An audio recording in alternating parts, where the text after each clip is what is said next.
നമസ്കാരം. ഞാൻ മല്ലിക സുകുമാരൻ.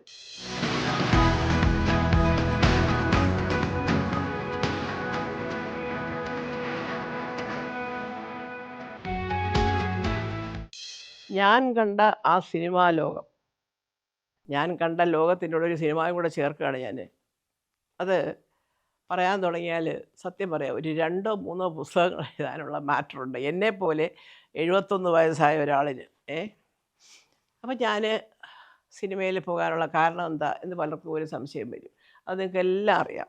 ജീവിതത്തിൻ്റെ ഒരു പ്രത്യേക ഘട്ടത്തിൽ കോളേജിൽ പഠിക്കുമ്പോൾ എല്ലാവർക്കും തോന്നുന്ന പോലെ ചില പ്രേമവും ആഗ്രഹങ്ങളും ഇതൊക്കെ തോന്നി. പക്ഷേ ഇന്ന് വരെ ഞാനത് ആരോടും ഒന്നും പറഞ്ഞിട്ടില്ല. എന്നെപ്പറ്റി പലരും പറഞ്ഞിട്ടുണ്ടായിരിക്കാം.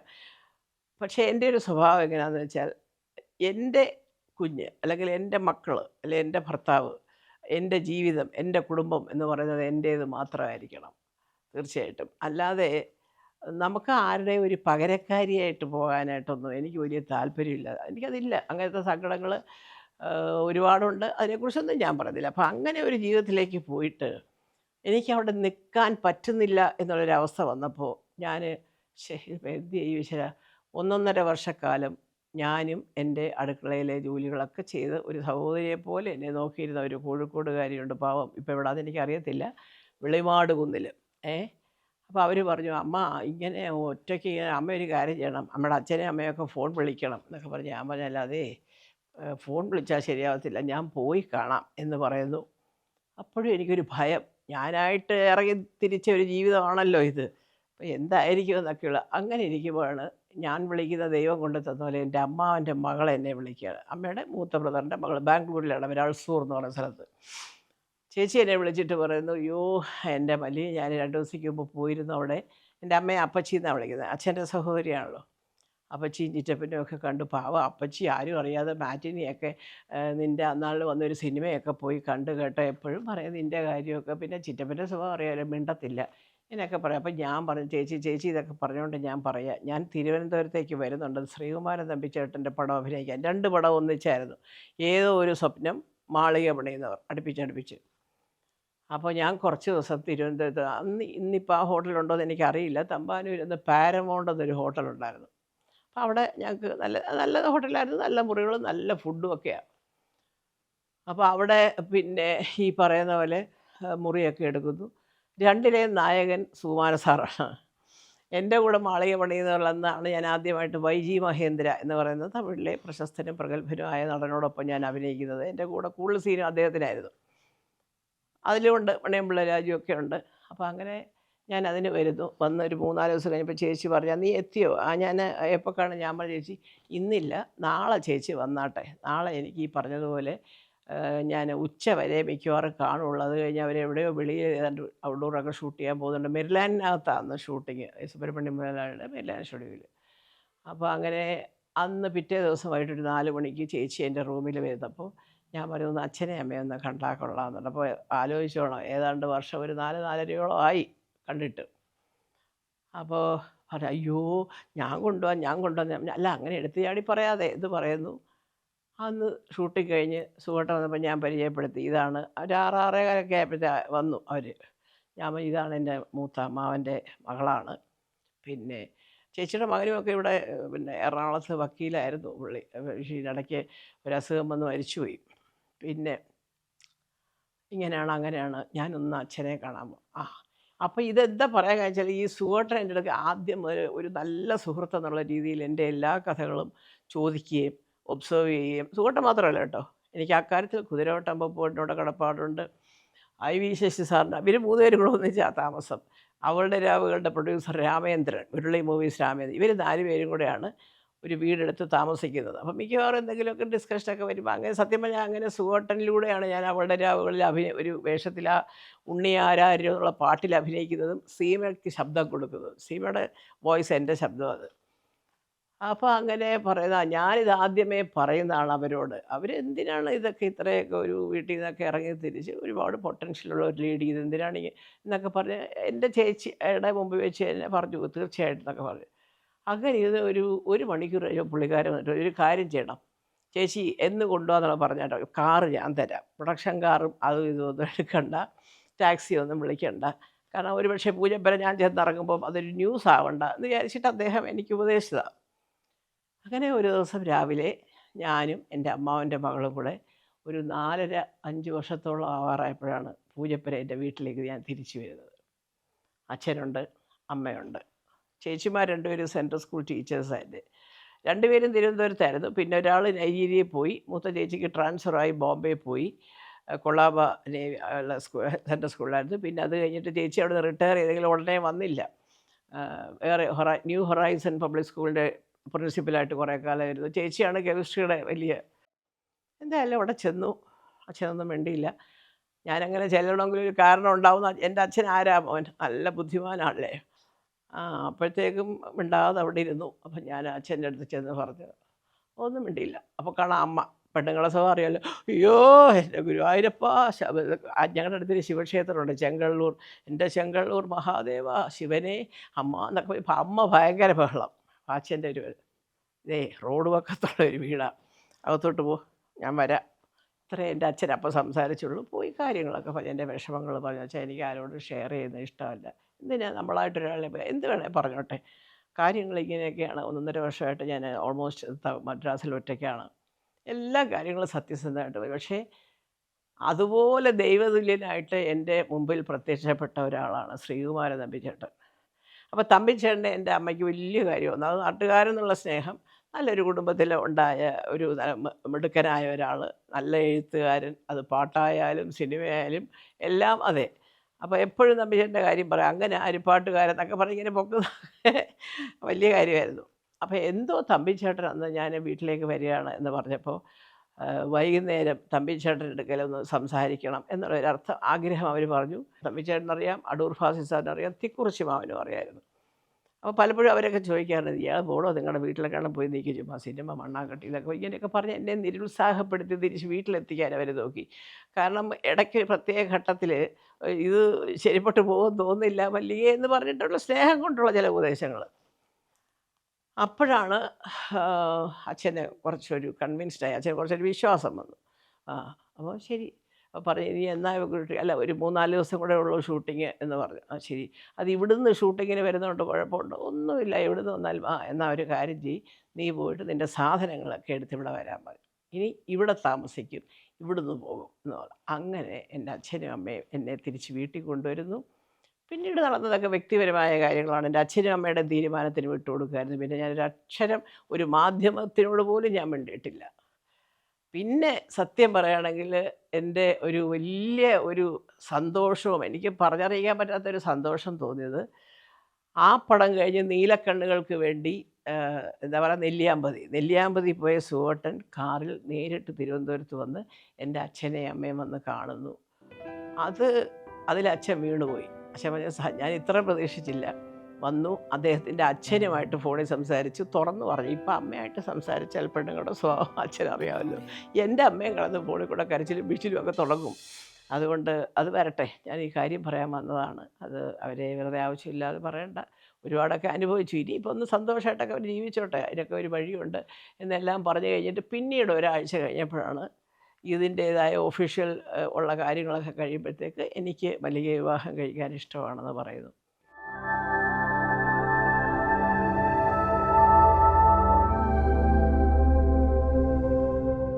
അച്ഛൻ എൻ്റെ സഹോദരനോടും അവരോടും ഇവരോടൊക്കെ വിളിച്ചു ചോദിച്ചു. അപ്പോൾ അത് സഹോദരൻ നാന കൃഷ്ണസ്വാമി റെഡ്ഡിയാർ, അദ്ദേഹത്തിൻ്റെ ഫാമിലി ഡോക്ടറൊക്കെ, ചേട്ടനെ വലിയ കാര്യമായിരുന്നു റെഡ്ഡിയാർ സാറിന്, പാവം. അപ്പോൾ ഈ പറയുന്ന പോലെ സംസാരിക്കുന്നു ഒരുപാട് പേരോട്, മലയാറ്റൂർ സാറിനോട്, അവരോട്, ഇവരോട്, എസ്.കെ. നായർ സാറിനോട്, ഇവരെയൊക്കെ ഈ അല്ലാതെയും അറിയാം എൻ്റെ അച്ഛനും കുടുംബങ്ങൾക്കും ഒക്കെ. അങ്ങനെ പലരോടും ചോദിച്ചപ്പോൾ എല്ലാവരും പറഞ്ഞു, നല്ല ഇറക്കൻ, പഠിച്ചവൻ, നല്ല വിവരമുള്ളവൻ, ഈ സൂചിപ്പിക്കൽ വർത്താനവും കള്ളം പറച്ചിലും ഒന്നുമില്ല. പിന്നെ 2 എണ്ണം അടിക്കും. എല്ലാവരും അവസാനം നിർത്തുന്ന ഇതിലായിരുന്നു. കാരണം എൻ്റെ അച്ഛനൊരു പക്കാ ഗാന്ധിയനാണെന്ന് അറിയാവുന്നതുകൊണ്ട് അതൊന്ന് എടുത്ത് സൂചിപ്പിച്ചു എന്ന് മാത്രം. ഏതായാലും അതെല്ലാം കഴിഞ്ഞു. അദ്ദേഹമായിട്ടുള്ള ജീവിതം ഞാൻ തുടങ്ങി. അതിന് ശേഷം സത്യം പറയുകയാണെങ്കിൽ എൻ്റെ സഹോദരനും മറ്റുള്ളവരുമൊക്കെ പറഞ്ഞതുപോലെ വളരെ രാജകീയമായിട്ട് ഒരു ഉള്ളം കയ്യിൽ കൊണ്ട് നടക്കുന്ന ഒരു വലിയ രാജകുമാരിയെ കൊണ്ട് നടക്കുന്ന അതേ സ്നേഹത്തോടും അതേ പ്രൗഢിയോടും എൻ്റെ എല്ലാ ദുഃഖങ്ങളും മറന്ന് ഒരു വലിയ സ്ഥാനത്ത് ഞാൻ എത്തി. ഞാൻ ആഗ്രഹിച്ച ജീവിതം എനിക്ക് കിട്ടി. നല്ല ഒരു കുടുംബിനി, ഒരു ഭാര്യ, നല്ലൊരമ്മ, എല്ലാവരോടും സ്നേഹമായിട്ട് പെരുമാറണം. ലക്ഷങ്ങളും കോടികളും ഒന്നും കൊടുക്കാൻ പറ്റിയില്ലെങ്കിലും 1000 രൂപ ചോദിക്കുന്നവന് 500 കൊടുക്കണം എന്നൊക്കെ എന്നെ പഠിപ്പിച്ചത് സുഖേട്ടനാണ്. അദ്ദേഹം അങ്ങനെ ആയിരുന്നു. ആരോടും ഒന്നും പറയാറില്ല. പക്ഷേ എല്ലാവരെയും സഹായിക്കും. കൂടെ നിൽക്കുന്നവർക്കെല്ലാം ഒരു സഹായകരമായിട്ട് നിൽക്കും. അവരെ എല്ലാവരെയും അദ്ദേഹം മരിക്കുന്നതിന് മുമ്പ് ഓരോ സ്ഥലത്ത് ജോലിക്ക് കയറ്റിയിട്ടുണ്ട്. ഒരാളെ അന്ന് ദുബായിൽ വരെ അയച്ചിട്ടുണ്ട്. അപ്പോൾ അത് പോട്ടെ. അപ്പോൾ അത് അദ്ദേഹത്തിൻ്റെ ചില നല്ല സ്വഭാവങ്ങൾ ഞാനെങ്ങനെ കണ്ടുപഠിച്ചു എന്നുള്ളതിന് വേണ്ടി ഞാൻ പറഞ്ഞതാണ്. കാരണം എനിക്ക് അത്രയ്ക്ക് അറിയില്ലായിരുന്നു. പക്ഷേ അദ്ദേഹം പലപ്പോഴും പറയും, ഈ ചീത്ത പറയുന്നവർ പറയട്ടെ പോട്ടെ, പക്ഷേ 10 പേര് ചീത്ത പറയുമ്പം ഒരു 5 പേരെങ്കിലും ഈശ്വര ഇവർ കാരണമാണല്ലോ നമ്മളിന്ന് സമാധാനമായിട്ടിരിക്കുന്നത് എന്ന് വിചാരിച്ചാൽ ആ പ്രാർത്ഥനയ്ക്കാണ് വില. ചീത്ത പറയുന്നതിനുള്ള ശിക്ഷ ദൈവം കൊടുത്തുള്ളത്. ഇത് അദ്ദേഹം പറഞ്ഞു. അത് ഞാനിപ്പോഴും പറയാറുണ്ട്. അപ്പോൾ അത് പോട്ടെ. അതെല്ലാം കഴിഞ്ഞ് അങ്ങനെ സിനിമയിൽ വന്നിട്ട് സിനിമാ ജീവിതം അന്നത്തെ കാലം ഇന്നത്തെ കാലം അറിയാമല്ലോ. ഞങ്ങളൊക്കെ അഭിനയിക്കുമ്പോൾ നിർമ്മാതാവാണ് ദൈവം. രാവിലെ 7:30 മണിക്ക് സെറ്റിൽ വരണം എന്ന് പറഞ്ഞാൽ 7 മണി മുതൽ പ്രൊഡ്യൂസറാണ് ആദ്യം വരിക. ചിലപ്പോൾ പിന്നെ ആയിരിക്കും യൂണിറ്റ് വരെ വന്നിറങ്ങുന്നത്. അവിടെ ഇരിക്കും. 7:15 വരാമെന്ന് പറഞ്ഞിട്ട് 7:25 ആയല്ലോ എന്ന് ചോദിക്കുന്ന നിർമ്മാതാവാണ്. അപ്പോൾ അന്ന് ആ ഭക്തി ഭയത്തോടുകൂടി പറയും, സാറേ ക്ഷമിക്കണം, വന്നപ്പോൾ ഒരു ഇച്ചിരി ട്രാഫിക്കിൻ്റെ പ്രശ്നമുണ്ട്, അത് കണക്കാക്കി നാളെ ഇറങ്ങിക്കോണം കേട്ടോ എന്നാണ് അത് വാർണിംഗ്. അങ്ങനെയുള്ളൊരു കാലം. പിന്നെ അടുത്തത് സംവിധായകൻ നമുക്ക് നേരത്തെ സീൻ കൊണ്ടുതരും, വായിക്കാം, പഠിക്കാം നമ്മുടെ കാര്യങ്ങളൊക്കെ. കാരണം എന്താ കാര്യം വെച്ചാൽ അന്ന് ഡബ്ബിങ് വളരെ കുറവാണ്. നേരെ സെറ്റിൽ അഭിനയിക്കുമ്പോൾ സൗണ്ട് എടുക്കുന്ന പതിവാണ്.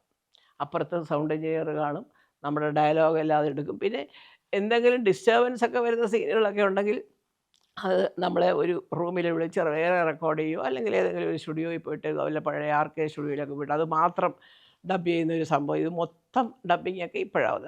ഓഫ് കോഴ്സ് അത് സയൻസ് വളർന്നതിൻ്റെ ടെക്നോളജി വളർന്നതിൻ്റെയാണ് ഒരു പെർഫെക്ഷന് വേണ്ടിയിട്ട്. അങ്ങനെ സിനിമയിലൊക്കെ അഭിനയിച്ചു.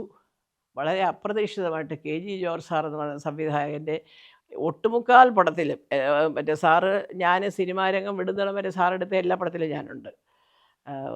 സ്വപ്നാടനത്തിൽ തുടങ്ങി അവിടെ ഇങ്ങോട്ട് മണ്ണ്, പോലീസുകാരൻ്റെ മകൾ, ഓണപ്പുടവ എന്ന് വേണ്ട ഇങ്ങനെ വന്ന് എല്ലാ പടത്തിലും അഭിനയിച്ചപ്പോഴാണ് സ്വപ്നാടനത്തിൽ എനിക്ക് സർക്കാരിൻ്റെ 2ാമത്തെ മികച്ച നടി, ഞാനും ലളിത ചേച്ചിയും കൂടെ ഷെയർ ചെയ്താണ് അത് വാങ്ങിച്ചത്.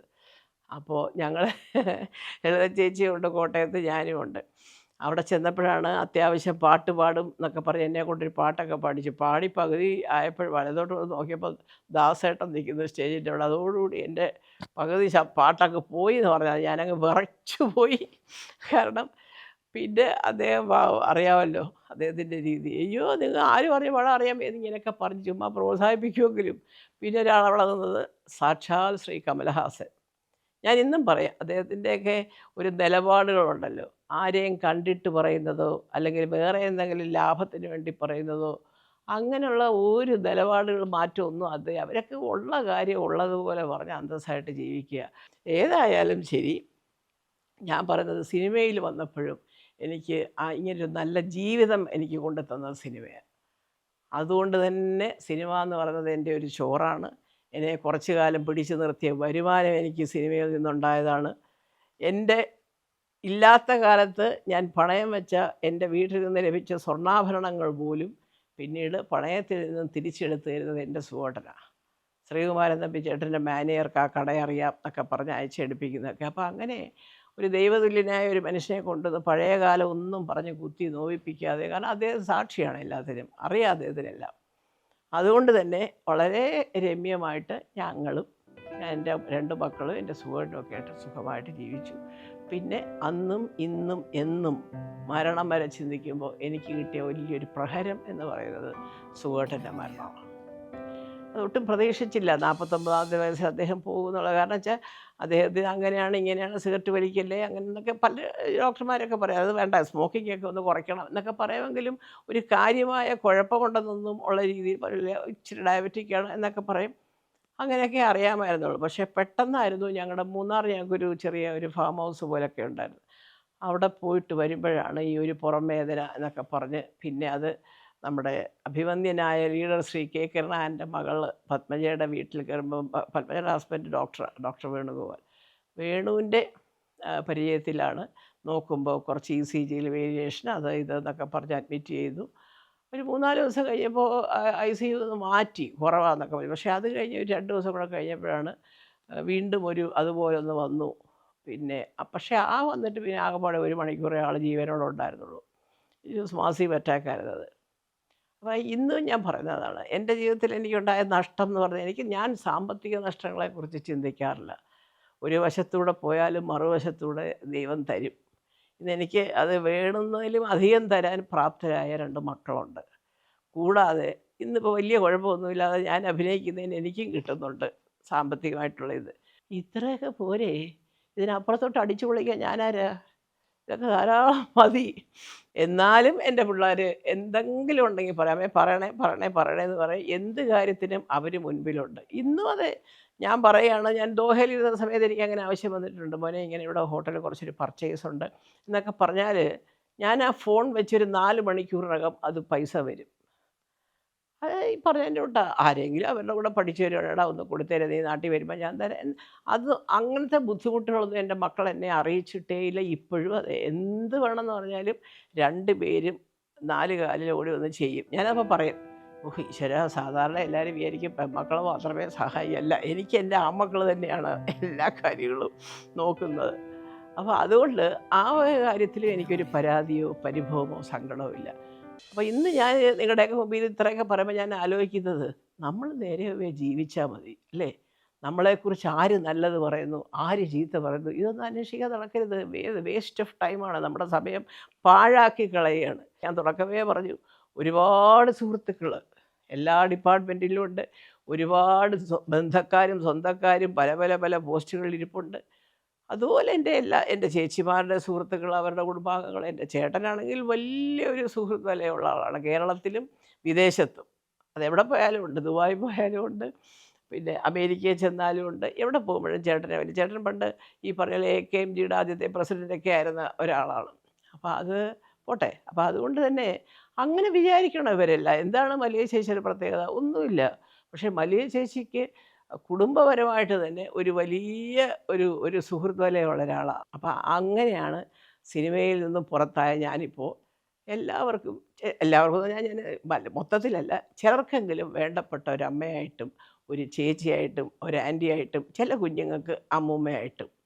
പിറ്റിച്ചേട്ടനുണ്ടോ എന്നതിൻ്റെ അടുത്ത് ഫോണിൽ കൂടെ ചോദിക്കുന്ന 5 വയസ്സുകാർ വരെ ഉണ്ട്. പിറ്റിച്ചേട്ടൻ എവിടെ അമ്മൂമ്മ എന്ന് ചോദിക്കുന്ന കുഞ്ഞുങ്ങളുമുണ്ട്. അപ്പോൾ അവരുടെയൊക്കെ ചോദ്യങ്ങൾക്ക് ഉത്തരവൊക്കെ പറഞ്ഞ് സന്തോഷമായിട്ട് സമാധാനമായിട്ട് ഞാൻ എൻ്റെ വീട്ടിൽ ഇരിക്കുന്ന ആളാണ്. സോഷ്യൽ വിസിറ്റ്സ് കുറവാണ്, അതൊരു സത്യമാണ്, പോകാറില്ല.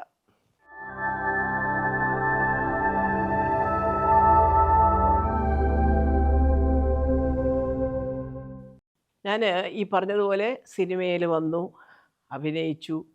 അത് കഴിഞ്ഞ് എൻ്റെ സുഖോട്ടരമായിട്ടുള്ള ജീവിതത്തിന് പോകുന്നതിന് മുമ്പൊരു കാലഘട്ടം നിങ്ങൾക്ക് ഊഹിക്കാവുന്നതേ ഉള്ളൂ അല്ലേ?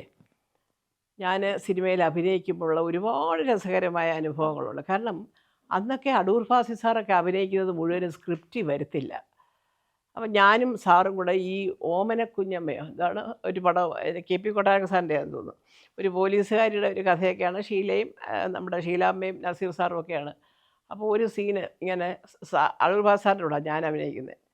സാറ് പറഞ്ഞു, അതെ നിങ്ങൾ വന്നിട്ടേ എന്നെ ചോദ്യം ചെയ്യുമ്പോൾ ഞാൻ ഇല്ല എന്നൊക്കെ പറഞ്ഞുകൊണ്ട് ഞാനിങ്ങനെ ഒരു സ്റ്റൂളിൻ്റെ പുറത്തോട്ട് വീഴുമ്പോൾ നിങ്ങൾ കുനിഞ്ഞ് എന്നെ ഇങ്ങനെ പിടിച്ച് പൊക്കാൻ നോക്കണം. അപ്പോൾ ഒരു കുപ്പി മഷി, ഞാൻ ചോദിച്ചു ഇതെന്തുവാ സാറെ കൊണ്ടുവയ്ക്കുന്നത്? മഷി. ഞാൻ ഇതെന്തിനാ? ഞാൻ ഈ പറയുന്ന പോലെ ചെയ്താൽ മതി കേട്ടോ, അഥവാ വല്ല വെള്ളമോ എന്തെങ്കിലും തളിക്കുകയാണെങ്കിൽ തന്നെ നിങ്ങളത് എടുത്തിട്ടൊക്കെ നോക്കുന്നത്. അപ്പോൾ എന്താണെന്ന് വെച്ചാൽ അവിടെ ഇവിടെ തൊടാതെ ഈ സാറ് പറയുന്നത്, കറക്റ്റായിട്ട് പറയത്തില്ല. അങ്ങനെ വരുന്നു, ഞാൻ സാറിനെ തട്ടിയിടുന്നു, സാർ എഴുന്നേറ്റ് എന്നെ തള്ളിയിടുന്നു. ഞാനിങ്ങനെ ആ മേശയുടെ മണ്ടയ്ക്കോട്ട് വീഴുന്നു. സാർ അവിടെ നിന്ന് തട്ടിയിട്ട് ഈ മഷി ഞാൻ തിരിച്ച് പൊങ്ങുമ്പോൾ നീല മഷി മുഖം മുഴുവനും. അയ്യോ, അപ്പോൾ എൻ്റെ വിചാരം തെറ്റിപ്പോയി, ഇനി കട്ട് ചെയ്യണമെന്നൊക്കെ അല്ലേ. അയ്യോ എന്നൊക്കെ പറയുമ്പോഴത്തേക്ക് അപ്പം സാറ് ഡയറക്ടറോട് പറഞ്ഞു വെച്ചു കട്ട് പറയരുതെന്ന്. എന്നിട്ട് ഞാൻ ഈ മഷിയായിട്ട് വരുമ്പോഴത്തേക്ക് സാറ് തന്നെ എൻ്റെ രൂപം കണ്ട്, അയ്യോ ഇവരോടല്ല ഞാൻ ഇതുവരെ സംസാരിച്ചുകൊണ്ടിരുന്നതെന്നൊക്കെ പറഞ്ഞ് ഇങ്ങനെ ഒരുപാട് സിറ്റുവേഷൻസ് കഴിവുള്ള കലാകാരന്മാർ കയ്യിൽ നിന്ന് ഇമ്പ്രവൈസ് ചെയ്തിടും.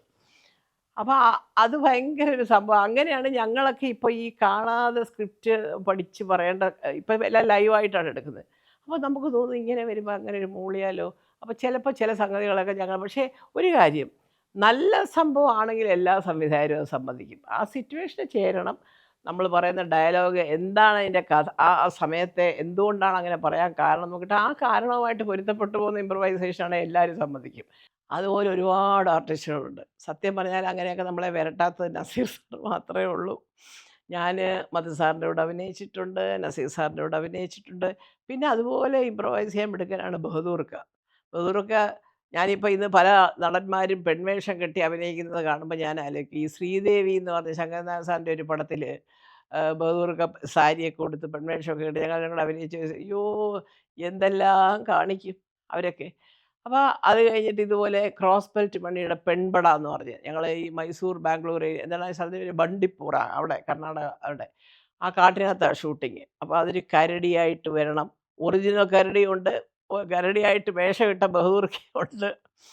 അപ്പോൾ അങ്ങനെ ചില സംഭവങ്ങൾ പറയാൻ തുടങ്ങിയാൽ ഇവിടെ ഒന്നും അവസാനിക്കുന്നില്ല. പക്ഷേ അതൊക്കെ നമുക്കും കൂടെ ഒരു ഫ്രീഡം അഭിനയിക്കാൻ കിട്ടുന്നത് കൂടെ നിൽക്കുന്നവരുടെ ആത്മാർത്ഥമായ സഹകരണമാണ്.